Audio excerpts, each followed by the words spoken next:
Hello നമസ്കാരം, രഞ്ജിത്ത്. അനുഭവങ്ങൾ പാളിച്ചകളിലേക്ക് വീണ്ടും സ്വാഗതം. ഇന്ന് ഒരു എക്സൈറ്റിംഗ് ആയിട്ടുള്ള ഓൺട്രപ്രണറുടെ കഥയാണ്. അദ്ദേഹത്തിൻ്റെ ഒരു പ്രത്യേകത എന്താ വെച്ചാൽ അദ്ദേഹം ഈ വിഷൻ, മിഷൻ, വാല്യൂസ് ഇത് സാധാരണഗതിയിൽ ഈ ഓൺട്രപ്രണറിയൽ ട്രെയിനിങ്ങുകൾ ചെയ്യുന്ന ആളുകൾ ഏറ്റവും കൂടുതൽ ഫോക്കസ് ചെയ്യുന്ന ഒരു ഭാഗമാണ്. കാരണം പറയുമ്പോൾ നല്ല എക്സൈറ്റിംഗ് ആയിട്ടുള്ള കാര്യമാണ്. വിഷൻ ഉണ്ടാക്കണം, മിഷൻ ഉണ്ടാക്കണം, വാല്യൂ സിസ്റ്റം ഉണ്ടാക്കണം എന്നുള്ളതൊക്കെ. അങ്ങനെ ഈ വിഷനും മിഷനും ഒക്കെ വളരെ വലുതാക്കി എഴുതി വയ്ക്കുകയും അതിനെ കൃത്യമായി ഫോളോ ചെയ്യുകയും ഒക്കെ ചെയ്യുന്ന ഒരുപാട് ഓൺട്രപ്രണേഴ്സ് ഉണ്ട്. അത് ഈ ട്രെയിനിങ്ങിനൊക്കെ വരുന്ന ഓൺട്രപ്രണേഴ്സേ ഉള്ളൂ. ബാക്കിയുള്ള ആൾക്കാർക്ക് ഇത് എന്താണെന്ന് പോലും അറിയില്ല. ഇതിൽ രസം എന്താണെന്ന് വെച്ചാൽ, വിഷൻ വേണോ മിഷൻ വേണോ എന്നൊക്കെ ചോദിച്ചാൽ തീർച്ചയായിട്ടും വേണം. കാരണം ഏറ്റവും ശക്തമായ വിഷൻ ജെനുവിൻലി ഉണ്ടാക്കുന്ന ആളുകളാണ് റിയൽ ഓൺട്രപ്രണേഴ്സ്.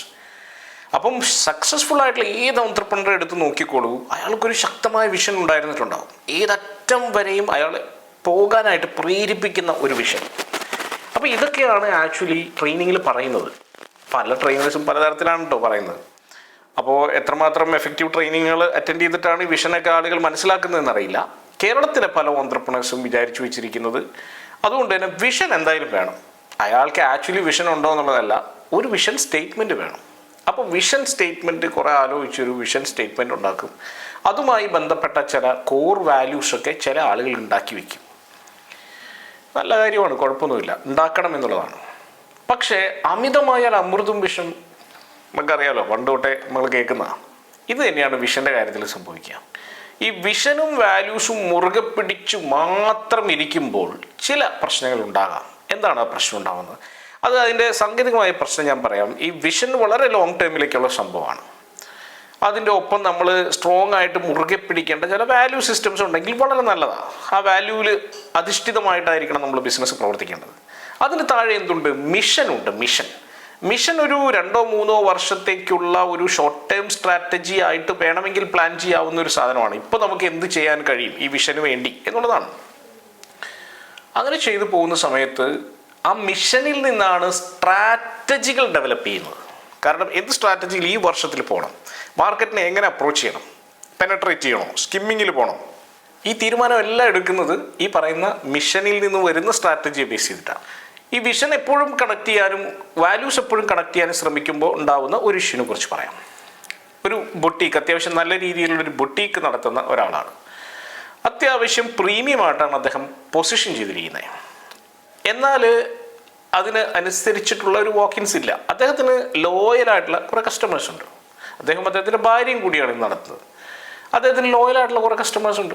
അപ്പോൾ ലോയലായിട്ടുള്ള കസ്റ്റമേഴ്സ് ഇങ്ങനെ സ്ഥിരമായിട്ട് വരുന്നു, സാധനങ്ങൾ മേടിക്കുന്നുണ്ട്, കുഴപ്പമില്ല.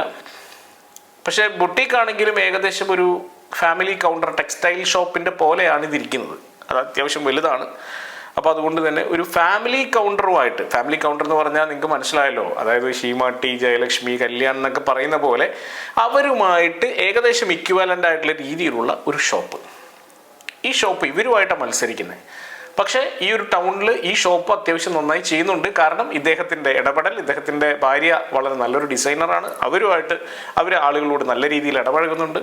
അങ്ങനെ ഒരു കസ്റ്റമർ ബേസ് ഉണ്ട്. പക്ഷേ എന്താ സംഭവിച്ചത്? കുറച്ച് കാലങ്ങളായിട്ട്, കഴിഞ്ഞ ഒരു 2-3 വർഷമായി എന്ത് സംഭവിച്ചു? മാർക്കറ്റിൽ വലിയ മാറ്റങ്ങൾ സംഭവിച്ചു. ഈ ജെൻസിയും ജെൻ ആൽഫ കുട്ടികളും ഒക്കെ വന്നു തുടങ്ങി. പർച്ചേസിങ് പവർ അവരിലേക്ക് വന്നു തുടങ്ങി. പുതിയ ഫാഷൻ വന്നു തുടങ്ങി. പുതിയ കോൺസെപ്റ്റുകൾ വന്നു തുടങ്ങി. അഫോർഡബിൾ ആയിട്ടുള്ള ഐറ്റംസ് വന്നു തുടങ്ങി. ഓഫറുകൾ വന്നു തുടങ്ങി.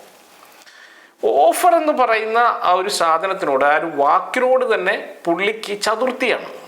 വൈഫിന് വലിയ പ്രശ്നമില്ല, പക്ഷെ പുള്ളിക്ക് ഓഫർ കൊടുക്കാൻ പറ്റില്ല. കാരണം അദ്ദേഹം പറയുന്നത്, നമ്മൾ ക്വാളിറ്റിയാണ് കൊടുക്കുന്നത്, പിന്നെ എന്തിനാ ഓഫറിൽ വെക്കുന്നത്? തിയറട്ടിക്കലി ശരിയാണ്, നല്ല സാധനമാണെങ്കിൽ ഓഫറിൻ്റെ ആവശ്യമില്ല. പക്ഷേ കൺസ്യൂമർ പ്രിഫറൻസുകളും കൺസ്യൂമർ ബിഹേവിയറുകളും മാറുമ്പോൾ ചിലപ്പോൾ സ്ട്രാറ്റജികൾ മാറ്റേണ്ടി വരും. അപ്പോൾ നോക്കുമ്പോൾ ഇപ്പോൾ ഫാമിലി കൗണ്ടേഴ്സിലേക്കും ഇത്തരത്തിലുള്ള പ്രീമിയം ഔട്ട്ലെറ്റ്സിലേക്കും വരാൻ ആളുകളുടെ എണ്ണം കുറഞ്ഞു വരിക.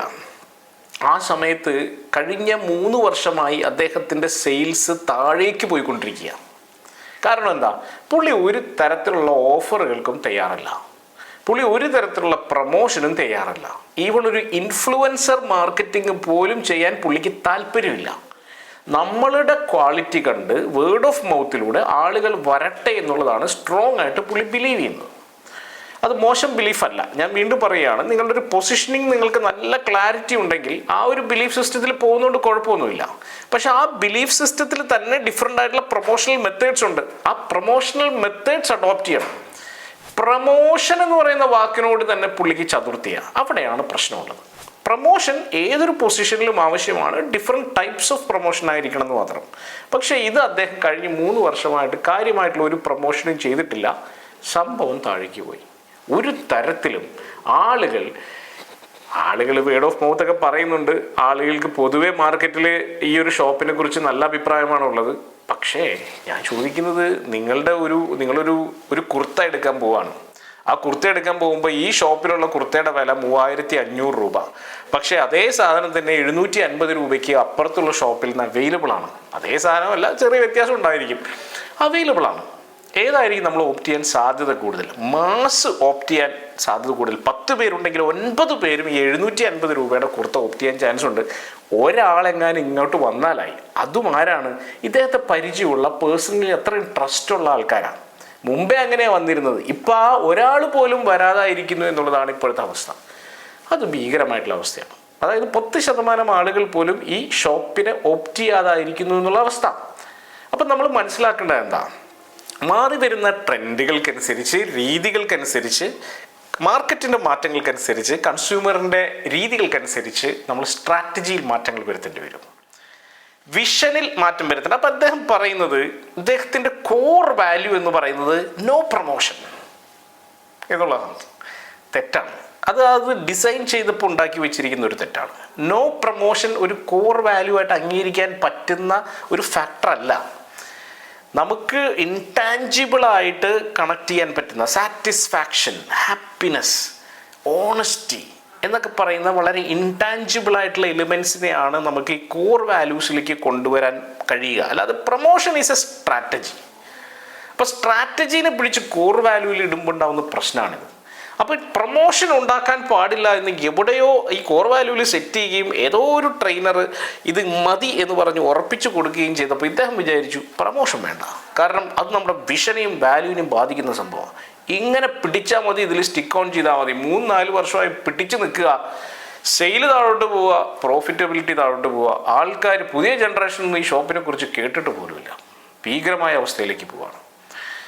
ഈ ഒരു കോൺസെപ്റ്റ് ഇദ്ദേഹത്തെ പറഞ്ഞ് മനസ്സിലാക്കാൻ കുറച്ച് സമയമെടുത്തു. കാരണം ലേണിംഗ് ഭയങ്കര കോൺക്രീറ്റ് ചെയ്ത് വെച്ചിരിക്കുക.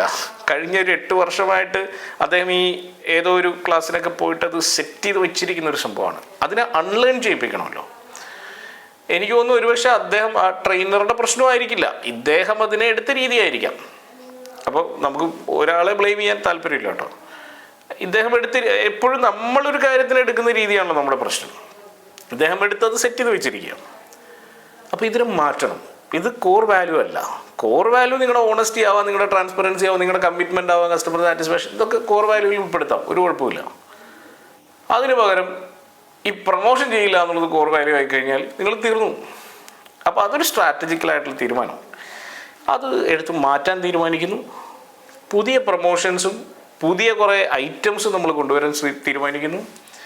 അവിടെ എക്സൈറ്റിംഗ് ആയിട്ടുള്ള, അതായത് വോക്കിൻസിന് വേണ്ടിയാണ് ആദ്യം വോക്കിൻ ചെയ്ത. കാരണം എന്താ, നമ്മൾ ട്രെയിൻ ചെയ്ത് ഇവരെ അപ്സെൽ ചെയ്യാൻ പഠിപ്പിച്ചിട്ടുണ്ട്. ആ ട്രെയിനിങ്ങിലൊക്കെ നല്ല ഫോക്കസ് കൊടുക്കുന്ന ഒരാളാണ്. അപ്പോൾ അതുകൊണ്ട് തന്നെ ഷോപ്പിനകത്തോട്ട് ഒരാൾ വന്നാൽ ഉറപ്പായിട്ടും അവിടുന്ന് നല്ല സെയിൽസ് നടക്കും. കാരണം സെയിൽസ്മാന്മാരും മിടുക്കന്മാരാണ്, മിടുക്കികളായിട്ടുള്ള സെയിൽസ് ഗേൾസ് ഉണ്ട്. അപ്പോൾ അവർക്കൊക്കെ അപ്സെൽ ചെയ്യാനും ക്രോസ് സെൽ ചെയ്യാനൊക്കെ അറിയാം. പക്ഷെ ആരെങ്കിലും ഷോപ്പിലോട്ട് വരണ്ടേ? അപ്പോൾ ഷോപ്പിലോട്ട് വരാൻ വേണ്ടി, വോക്കിൻ ഉണ്ടാവാൻ വേണ്ടി എന്ത് വേണം? അത്യാവശ്യം മാർക്കറ്റിംഗ് പരിപാടികൾ വേണം. അതിനു വേണ്ടിയുള്ള കുറച്ച് ആക്ടിവിറ്റീസ് ഇദ്ദേഹവുമായിട്ട് ഒരുപാട് ചർച്ചകൾക്ക് ശേഷമാണ് വർക്കൗട്ട് ചെയ്തു. അങ്ങനെ ആ വോക്കിൻസ് ഉണ്ടായി. വോക്കിൻസ് ഉണ്ടാക്കിയിട്ട് പിന്നെ നമ്മൾ അപ്സെൽ ചെയ്യാൻ തുടങ്ങി. And that was A wonderful initiative. ശരിക്കും പറഞ്ഞാൽ കഴിഞ്ഞ തവണത്തിൽ നിന്ന് ഏകദേശം 60% സെയിൽസ് ഇൻക്രീസ് ചെയ്യാനായിട്ട് ഈ ഒരു വർഷം നമുക്ക് സാധിച്ചു എന്നുള്ളതാണ്. ഓണം സീസൺ കഴിഞ്ഞപ്പോഴേക്കും അതൊരു എക്സൈറ്റിംഗ് ആയിട്ടുള്ള ഇൻ്റർവെൻഷൻ ആയിരുന്നു. അപ്പോൾ എനിക്ക് തോന്നി നമ്മൾ ആ ഒറ്റ കാര്യത്തിൽ ഫോക്കസ്, ഈ വിഷൻ അല്ലെങ്കിൽ കോർ വാല്യൂ എന്ന് പറയുന്ന ഒറ്റ സാധനം മാറ്റി വെച്ച് സ്ട്രാറ്റജിയിലൊന്ന് റീവർക്ക് ചെയ്തപ്പോൾ തന്നെ എന്ത് സംഭവിച്ചു?